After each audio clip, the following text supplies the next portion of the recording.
জন্য আমি বিপিএটিসি পরিবারের পক্ষ থেকে সবাইকে ধন্যবাদ জানাই। বিশেষ করে প্রিন্ট এবং ইলেকট্রনিক মিডিয়া থেকে যারা আসছেন, অত্যন্ত কষ্ট করে আপনারা আসছেন শর্ট টাইম নোটিসে, আপনাদেরকে ধন্যবাদ জানাই।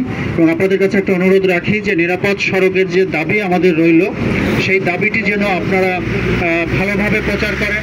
দেশের আর কোনো মায়ের যেন বুক খালি না হয়, আর যেন কেউ এইভাবে অপ্রত্যাশিতভাবে আর যেন কেউ বাবাকে না হারায়, মাকে না হারায়। দেশের কোনো জনগণ যেন এইভাবে আর আহত বা নিহত না হয়। আপনাদের কাছে আমাদের এটি দাবি বিপিএটিসি পরিবারের পক্ষ থেকে, যে নিরাপদ সড়কের জন্য সরকারের কাছে যে দাবি আমরা তুলছি, সেটি আপনারা প্রিন্ট এবং ইলেকট্রনিক মিডিয়ার মাধ্যমে আপনারা যথাযথ জায়গায় পৌঁছিয়ে দেবেন, প্রচার করবেন। আমরা এই শান্তিপূর্ণ মানববন্ধন থেকে এটি আপনাদের কাছে আমাদের প্রত্যাশা। তো 5 তারিখে আমাদের বাংলাদেশ লোক প্রশাসন প্রশিক্ষণ কেন্দ্রের সহকারী প্রোগ্রামার মর্মান্তিক সড়ক দুর্ঘটনার শিকার হয়েছে। ওয়েলকাম বাসের ধাক্কায় উনি এই দুর্ঘটনার শিকার হন।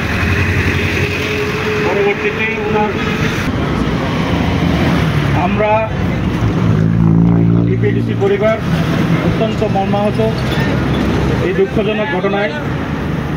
এই ঘটনার পরিপ্রেক্ষিতে বিপিএটিসি পরিবারের পক্ষ থেকে আমরা সবাই, সকল কর্মকর্তা কর্মচারী সারা দেশে সড়ক দুর্ঘটনায় যে সমস্ত ঘটনা ঘটছে, মানুষ মৃত্যুবরণ করছে, আহত হচ্ছে, পঙ্গু হচ্ছে, তার প্রতিবাদে আমরা আজকে এখানে মানববন্ধনে সবাই একত্রিত হয়েছি। আমাদের দাবি হলো বিপিএটিসির সামনে জায়গা সহ সারা দেশে এই সড়ক দুর্ঘটনা রোধ করার জন্য যথাযথ পদক্ষেপ নিতে হবে, যাতে আর কারো এই আমাদের সহকর্মী রুস্তম রব্বানীর মতো করুণ পরিণতি ভোগ করতে না হয়। একই সাথে যারা বাস মালিক আছেন, ড্রাইভার আছেন, হেল্পার আছেন, তাদেরকে দায়বদ্ধতার মধ্যে আনার জন্য আমরা দাবি জানাচ্ছি।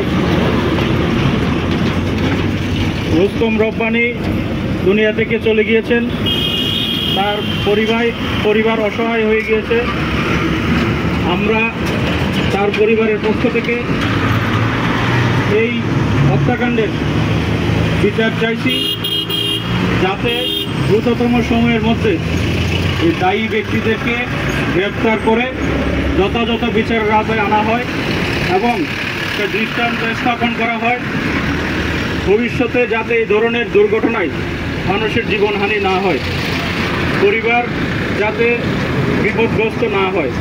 আজকে আমাদের এই শান্তিপূর্ণ মানববন্ধনে আমরা এই দাবি জানানোর জন্য একত্রিত হয়েছি এবং এর মাধ্যমে সারা দেশে সবাইকে এবং দায়িত্বশীল সকল জায়গাকে আমরা এই বার্তা দেওয়ার জন্য একত্রিত হয়েছি।